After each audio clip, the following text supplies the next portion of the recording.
All right, part 3. Got a little nippy. All right. Now I want to clear up some stuff from the previous video. Let me explain about the whole summer thing, okay? Um, I set that in motion. All right. Like I said, it was rough kind of doing it pretty much alone. So that's why I had to lean on my mama as much as I did. And in my growing up, she created it to where my leaning pretty much was on her. Um, I don't know. My upbringing was just a little different. I don't know. But she didn't, you know, I couldn't even go into my godmother's refrigerator, or I couldn't even, like, if I went to my grandfather's house, my mama told me before we got there, sit down, don't ask for nothing, don't, so I never, she was my closeness, and it was kind of created that way, and I went along with it because at the time that was my norm. Okay, so anyway, here I go. Focus, Christina, focus. So what happened is, after people started catching wind of my new relationship, or that made them feel some kind of way, whatever the situation, or even my baby, maybe it was because I remember her telling me, why couldn't it just be me, you, and Granny? I'm like, girl, because I can't marry your granny. I need a life, you know what I mean? But so there was some resentment, and so she started acting out. So then I reached out to her dad. Now, like I said, per court order, the every other weekend and all of that, none of that ever went like that. The Thursday you pick up, keep till, none of that ever went that way. And if it ever happened, it only happened like maybe once. You know what I'm saying? So she was acting out. So I'm the one that reached out to him and was like, hey, she's acting out. I need help, da-da-da-da-da, whatever.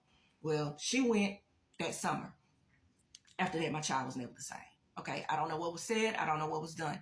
I would try to talk to her candidly and ask her, certain stuff, and she would just say that either she didn't remember or that she disassociates. So I don't know unless a person tells me or whatever. The other part of that is, my mama would always say, oh, blending families is so hard. Blending families is so hard. It was like this little song, right? My husband's family was so loving and accommodating and welcoming. You know what I'm saying? In the very beginning, they were trying to build a relationship with my mama.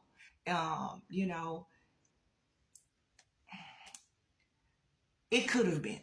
It could have been a very beautiful thing. But, it was just a perfect storm. It was the perfect storm for bullshit and chaos because of the different powers at play, the different, you know what I'm saying? Okay, well.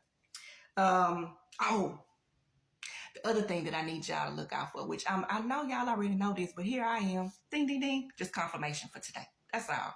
Because I know a lot of y'all skinning and grinning and fronting and stunting today. Oh, I know y'all with y'all mama, but so I'm just saying, now me going no contact didn't quite do what I thought it would do. But do with this information what you will, as always. Like I said, I'm just sharing my shit to help you with your shit so we can leave all this shit in the past. Like, that's whole purpose and intent, okay? But yeah, another thing about these grandparents, they're gonna guilt trip the fuck out you. You keeping that baby away from me. I ain't seen my baby. Why you ain't brought the baby? Why you? And this baby could be 2, 12, 20. It don't matter. They are going to guilt you into getting what they want. Be careful. Don't fall for it. Let them do it. Just let them do it. Okay. Towards the end, I tried to limit my daughter's interaction with my mama to the point to where it's like, okay, I'll give you 4 hours, and then I'm circling back to come pick you up. No spending the night. No, none of that no more. But like I said, so much damage had already been done. But yeah, so when I would try to reprimand her, I want to go to Granny's, and then there would be like some little side call conversation, Then here come my phone ringing. Well, can she come over and help me with whatever, right? So in my, I never had grandparents, right? My parents were older when they had me. My mama was 38 years old when she had me. My daddy was 54. So yes, okay, kind of like what's his name? Help me out, somebody. DC Young Fly. Yeah, I got grand siblings, baby. It's and I love my siblings. Let's not get it twisted. But my family dynamic is a little different. You know what I'm saying? So oh Lord, I need another drink of water. Hold on. Okay, so in my eyes, I'm just doing what I feel like. Okay, well, they have this grandparent, grandchild bond. I don't know anything about it because my parents were so much older. My grandparents were so much older. And there are language barriers. And I mean, one of my grandmothers just spoke Creole. I don't know if she could speak English. So, you know what I mean? So I don't have that. I never had that spend the night at grandma's or nothing. So I tried to facilitate that, but in total chaos, narcissism, and toxicity, don't do it, fam.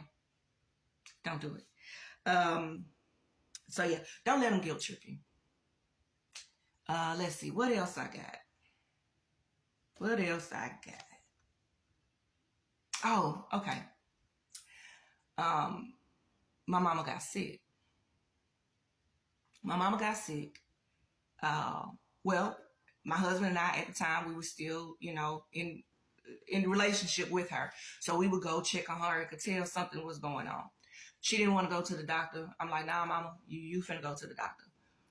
So we get her to the doctor, and the doctor's not letting her leave that day. I still remember my mama laying on her back on that bed and was like, Chris, what should I do? And I'm like, girl, do what the doctor say do. If he say you ain't leaving, then baby girl, you're not leaving. Right? So went through all of that. Matter of fact, it was even times when I didn't even go, and my husband would be the one to go bring her to her appointments. But we would go, make sure she got to her appointments. She didn't pay for nothing.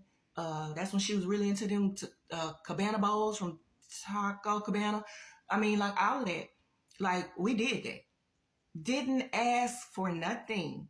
Okay, we were right around the corner. So look, listen. I wasn't working. I mean, I worked from home, entrepreneur, whatever. So we were always available. Okay. So did that, tried to help, but it's like, look, even after that, oh y'all, it's so much. It's so much. I didn't even tell y'all about the court case that I went through while I was still making y'all pillows. But anyway, I'm trying to stay focused. I just really want to help people, man. That's it. All right. But when you have a parent like this, I'm telling you what I know. Keep them away from your kid. Let's go into the court case real quick. Okay, so y'all seen the house because I showed y'all the house. We didn't have electricity on one whole half side of the house. I was more than willing to get it fixed. At the time, I had the money to do so. Found somebody, got an estimate, gave the information to her. She ain't want that. Because as we know, narcissistic parents love control. They want to be able to control and put their finger on everything and say they did it. It's from their loins. It's from their everything, or whatever, right? So, needless to say, she didn't want it done that way. She tried to find somebody, like some kind of in the family shit. It just didn't happen. I don't even know what part this is. Okay, it's coming.